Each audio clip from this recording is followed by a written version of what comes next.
నమస్తే. మళ్ళీ స్వాగతం. ఇది వ్యూహాల సిరీస్ భాగం 2. మనం ముందుగా చూసిన సామ, దామ తర్వాత ఇప్పుడు చాణక్యుని దండ మరియు భేద వ్యూహాలు గురించి తెలుసుకుందాం. 3. దండ బలప్రయోగం.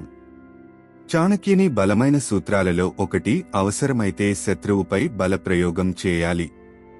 దండ అంటే శిక్ష, యుద్ధం లేదా బలంతో సమస్యను పరిష్కరించడం. పూర్తిగా వ్యూహాలు మరియు చర్చలు విఫలమైనప్పుడు దండ తప్పనిసరి. ఈ దండ వ్యూహం ద్వారా శత్రువును భయపెట్టవచ్చు లేదా ఓడించవచ్చు. ఉదాహరణ: చాణక్యుడు చంద్రగుప్త మౌర్యుడితో కలిసి నందవంశాన్ని యుద్ధం ద్వారా పడగొట్టాడు. చాణక్యుని మాటలు: బలం లేకపోతే శాంతి సాధ్యం కాదు. దండ అనేది అవసరమైన న్యాయం.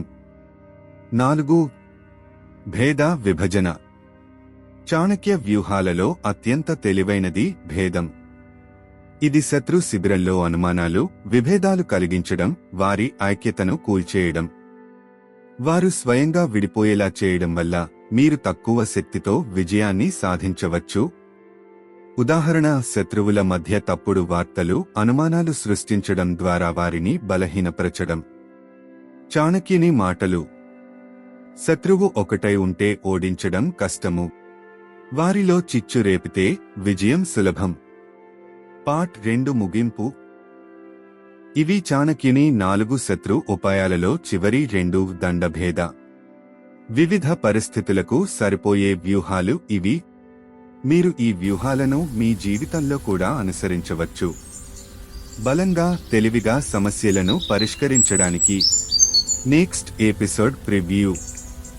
పార్ట్ 3లో చాణక్యుని గూఢచార వ్యవస్థ, మిత్ర బలోపేతం మరియు మరిన్ని వ్యూహాలు గురించి తెలుసుకుంటాం. వీడియో చూసి మిస్ అవ్వకుండా ఉండండి. ఈ వీడియో మీకు నచ్చితే లైక్ చేయండి. కామెంట్లో మీ అభిప్రాయాలు చెప్పండి. మా ఛానల్ను సబ్స్క్రైబ్ చేయండి. తదుపరి భాగం కోసం రెడీగా ఉండండి. ధన్యవాదాలు.